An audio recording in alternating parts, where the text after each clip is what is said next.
Tonight, painting the picture of a pivotal fall economic statement, one that's facing close scrutiny.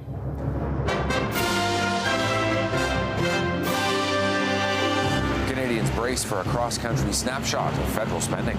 Canadians will just say, you're telling us that we have to belt tighten because times are tough. And how Ottawa is handling the looming tariff threat. That is an existential issue for Canada. Plus, family and friends celebrate the life of John Horgan, the late Premier of British Columbia. We are proud of him, we love him, and he'll never be forgotten. The struggle and scramble to access a shortage of epilepsy medication. We might phone 10 drugstores and maybe one of them has a supply. And a moving musical tribute. Well, I needed something that made me feel alive again. The BC man playing out a lifelong dream at a famed studio, all in honor of his late father.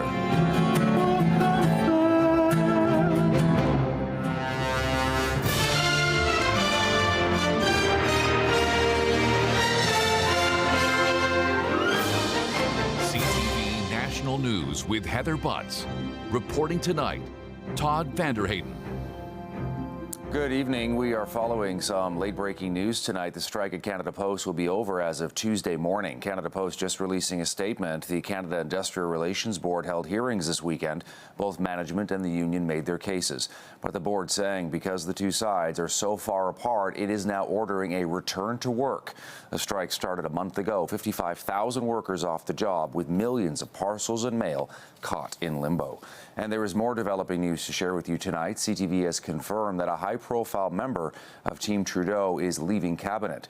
Sean Fraser, the federal housing minister, is set to step aside, and he will not run in the next federal election.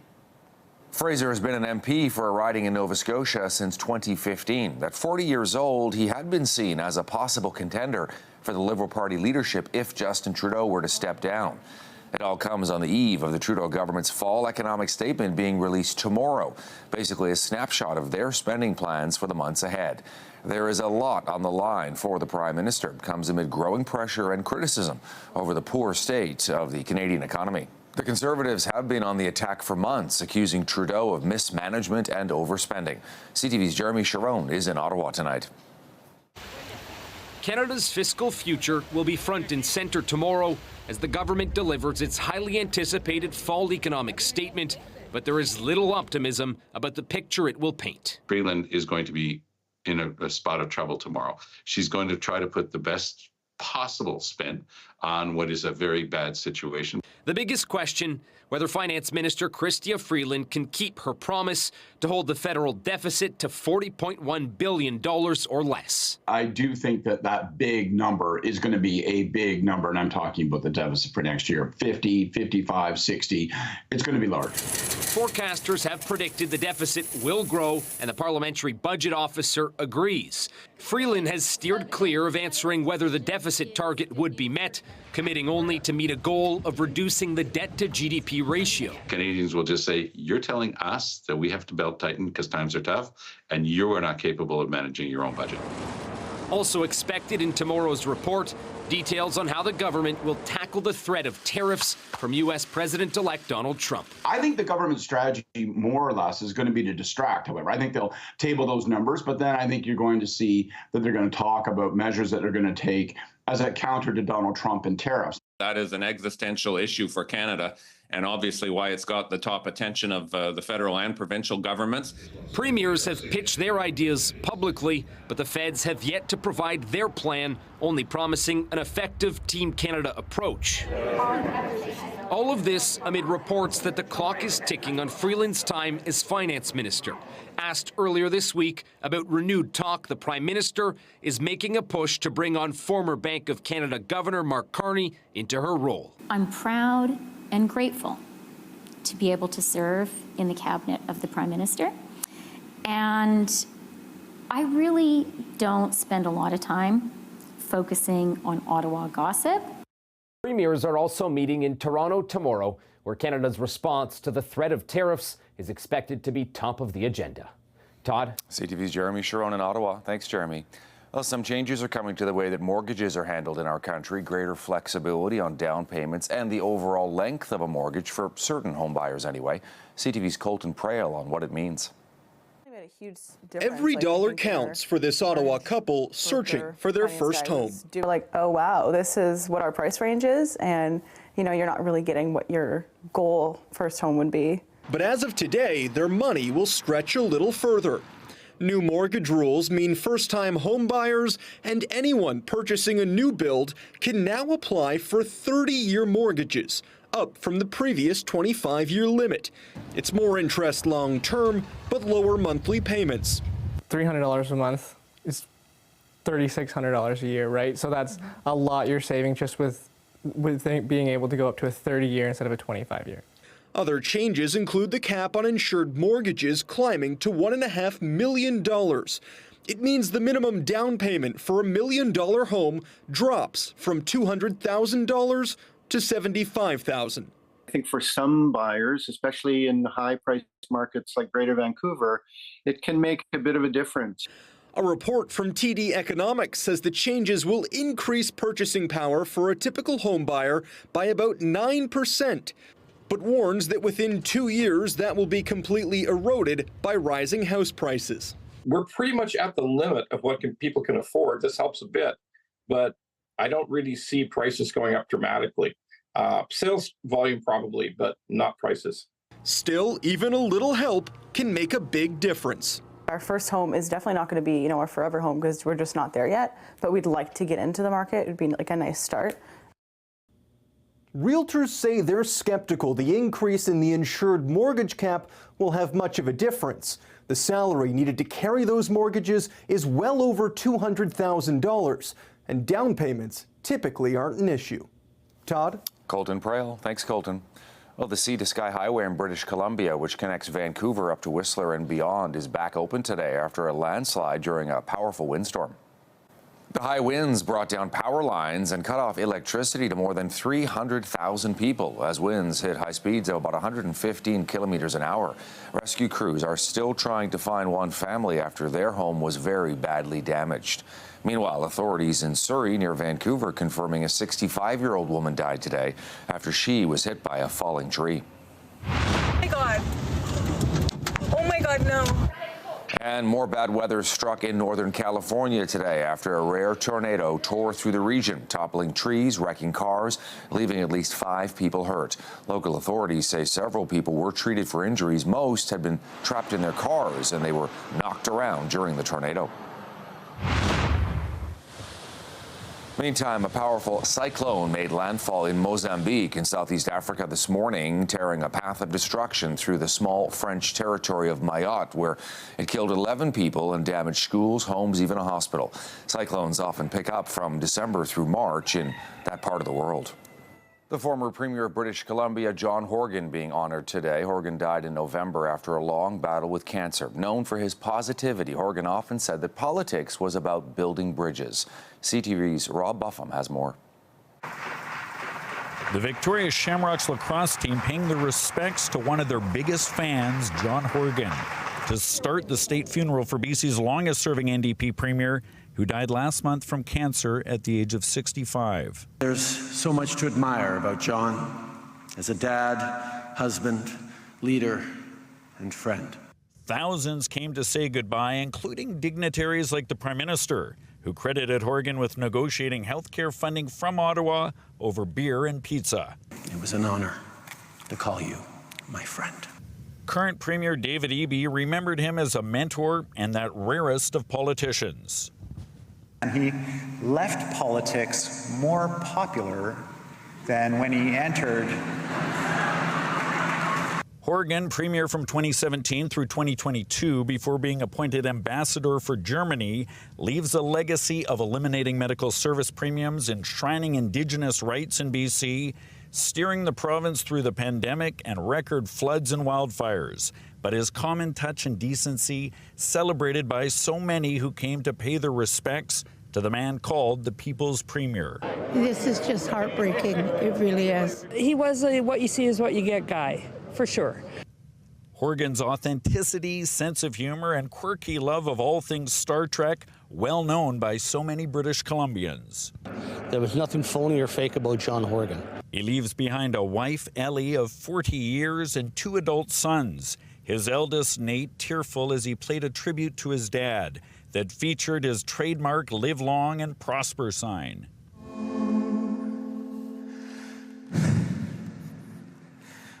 I'll see your hand make the salute to prosper and live long. The man who brought the NDP out of the wilderness after 16 years and won the party's biggest majority after calling a snap election famously preferred the title John from Langford, his hometown, to any fancy moniker. His younger son, Evan, the last person to speak with him, relayed his dad's parting message. Just tell everyone I did my level best. For those assembled and many more across the province who mourned his passing, there was no doubt John Horgan had done just that. Robert Buffum, CTV News, Colwood. Yeah, great guy. Questions in Quebec after a man in Montreal had a fatal brain aneurysm. He went to hospital with symptoms, but after waiting for 6 hours in emergency, he gave up, went home. He died the next day at just 39 years old. CTV's Maria Saru reports. Adam was a wonderful person. He was very funny. His friends and family are still in shock. On December 5th, 39-year-old Adam Burgoyne went to the emergency room with chest pain, trouble breathing, nausea, and clammy skin. After waiting for more than 6 hours, he decided it wasn't worth it and left.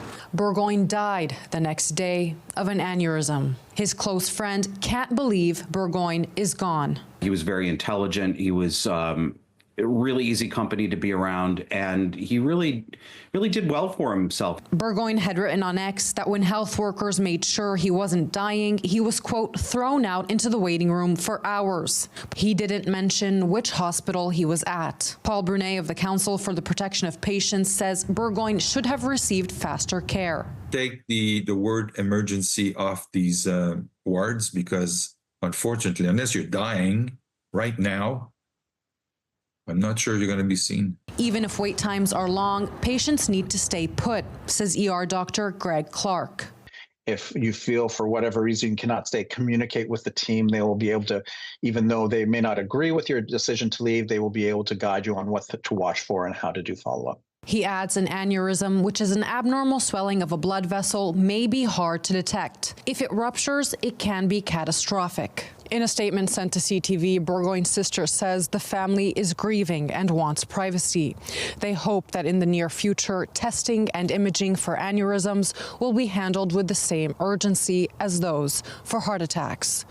Maria Saru, CTV News. A problem for Canadians who suffer from epilepsy. A crucial medication is in short supply. That has patients worried about trying to control their own seizures. CTV's Kamal Karamali on that. These are the pills Rebecca Rowland has been searching for everywhere. It goes very quick. A race against time, driving all over Ontario to stock up before their own supply runs out. We might phone 10 drugstores and maybe one of them has a supply. Teva clobazam, medication to prevent epileptic seizures. But pharmacies everywhere are short on supply or completely sold out. It is stressful because you keep wondering, okay, when is everybody going to run out of these? And the stakes couldn't be higher. Her father relies on the pill, 4 of them daily. They're down to their last few boxes, and if they run out, it could be deadly. Both sides of the brain seize, your muscles go out of control, and you have no memory of it. There are alternatives, but they might not be as effective. Changing medication can also cause breakthrough seizures. So many of my patients were calling in and saying, I had another seizure, I had to go to the hospital. Now, according to the pill's manufacturer, the reason for the shortage is because of what it calls a complex international supply chain issue, including a delay in receiving the required active pharmaceutical ingredient from our supplier in Europe. Supply chain issues do arise from time to time. The reasons behind them are never entirely clear. The shortage began last spring. Health Canada says it's working with the manufacturer to resolve the problem, but the issue could last until April of next year. There's dribs and drabs. Until then, this family will continue chasing every lead they can because lives... The question is, will I ever come out of it if I can't get the pill? ...could literally depend on it. Kamal Karamali, CTV News, Kitchener, Ontario. Hundreds of Syrians who now call Winnipeg home came together to celebrate a new beginning today back in their home country. People marched from the Legislative Building to the Canadian Museum of Human Rights. This celebration comes a week after the stunning fall of the brutal Assad dictatorship that lasted for 54 years. Coming up, breathing new life into some history that was thought lost forever. When it came to us, it was completely black. How art experts aren't letting fire damage spell the end for a collection of cherished Canadian paintings. Plus, a musical connection. How this man's love for his father led him to walk in some famous footsteps.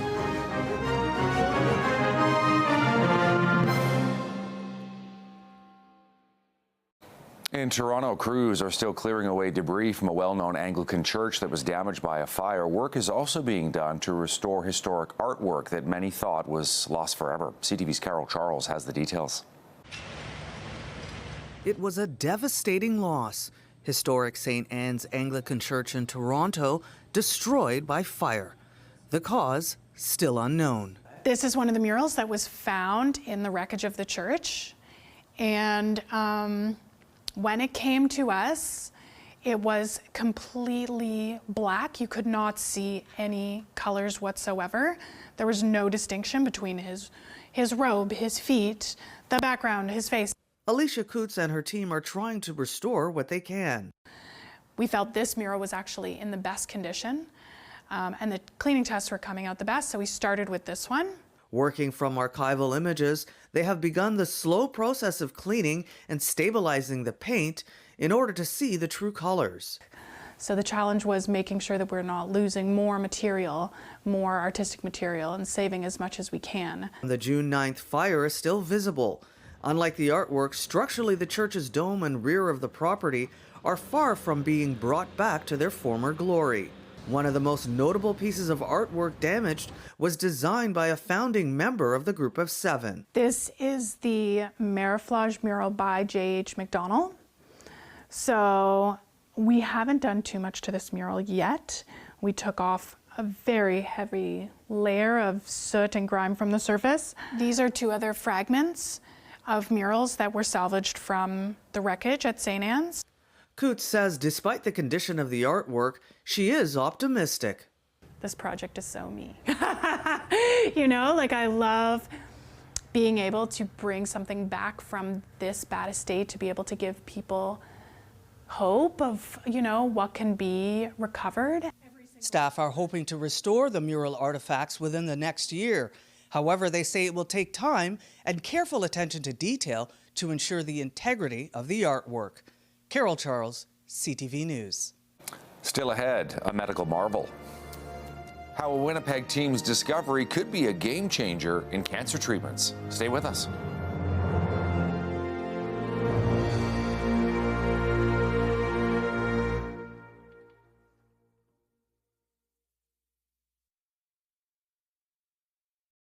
New research is providing hope for early detection of a cancer that currently has no cure. CTV's Alex Carpa has more on the team in Winnipeg at the heart of the good news. Dr. Sabina Mai was part of a new medical breakthrough, providing hope for early risk detection of multiple myeloma. It's been a clinical challenge for years, for decades actually. Smoldering multiple myeloma is a blood and bone marrow disorder which can lead to the deadly cancer. Those living with SMM show no symptoms until a disease progresses. Mai and her team have found a method that can accurately predict the risk of these patients developing multiple myeloma. You can buy overall survival time, you can buy longer time to progression, and you may be able, because new treatments become available all the time, you may be able to consider a cure. Multiple myeloma is an incurable cancer. An estimated 4,000 Canadians are diagnosed each year with an average survival of 8 years after diagnosis. I've had some ups and downs. I've had a couple of relapses, but you know, I'm stable disease control right now. Lorelei Dalrymple has been living with myeloma for the last 15 years. She says the research Mai and her team have discovered is a game changer. It's going to help people identify right away, like, what kind of treatment plans should you be on? What kind of conversations should you be having with your healthcare team? And for somebody like me that doesn't have the normal markers in your blood or your bone marrow, it's going to show right in my DNA. They're going to be able to monitor my disease through a blood test instead of, these really expensive PET scans. The new research also shows potential in early detections of other forms of cancer, marking one step closer to finding cures for these deadly diseases. Alex Carpa, CTV News, Winnipeg. All right, still ahead for us. It's all right.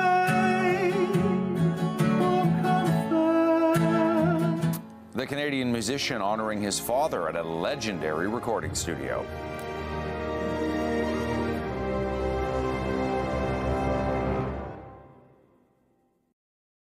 Finally for us tonight, a dream come true for one musician in British Columbia. He found himself in an iconic recording studio and in so doing was able to connect with his late father. CTV's Adam Sawatsky has a closer look.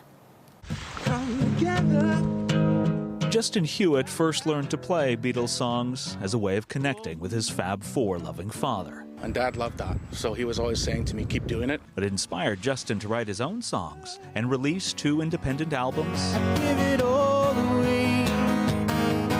Give it all to you.